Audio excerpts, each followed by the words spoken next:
तलवार ही मुलगीच आहे. तिला नख आहे, नाक आहे, नथ आहे, शिवाय डोळेही आहेत. तलवारीस नख आणि नाक असत. हे पहा नाक आणि ही नथनी. त्याला तर कडी म्हणतात. हो म्हणतात कडी, पण आहे ती नथनी. आणि ही कंगणी.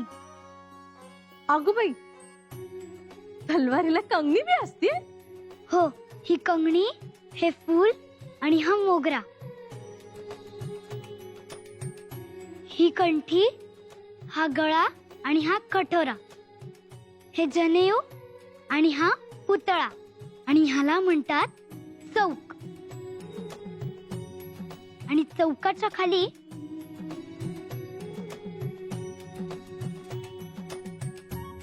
काय म्हणतात बरं? खजाना. हा, खजाना म्हणतात. आणि हे नख. आणि हा जो तलवारीचा भाग दिसतोय ना, त्याला म्हणतात नखा.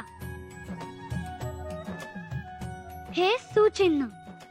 आणि हे जे 3 ठिपके दिसतात ना, त्यांना म्हणतात नेत्र.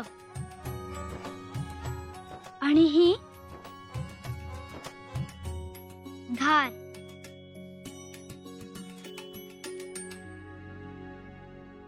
मुली या धार बाजत असतात. त्यांनी धार बाज राहायलाच पाहिजे असे आमचे बाबा म्हणतात. पुढे इथे जवेर.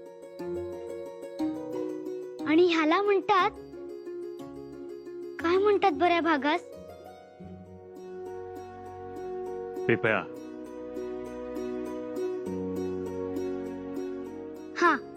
हा पिपळा आणि हे टोक.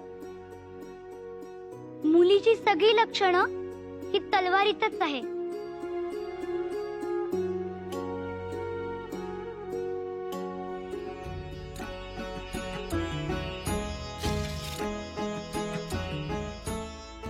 तलवारीस ज्ञान हे हवेच. मुलीसाठी संस्कार हेच ज्ञान. तलवारीमुळे अनेक पराक्रम निर्माण होतात. तसेच स्त्री ही पराक्रमी वीर निर्माण करते. धार असलेली तलवार म्यान्यातून बाहेर उसळली की जशी लखलखते, तशीच संस्कारी स्त्री घरातून बाहेर पडली की लखलखते. तलवारीबद्दल केवढी माहिती आहे तुला. मराठमोळ्या मुली शस्त्राबद्दल एवढी जवळीक करतात. खूप आनंद झाला. म्हणून युवराज म्हणतात, तलवारीशी लग्न केलं तर ते करूच शकतात. आणि तलवारीशी लग्न केलेले हे पहिलेच युवराज नाहीत. महाराजांच्या प्रेरणेने प्रत्येक मर्द मराठा हा पहिले लग्न तलवारीशीच करतोय. खरंय. आऊसाहेब, तलवारीस एवढी अंग असतात हे आम्हाला देखील माहित नव्हतं.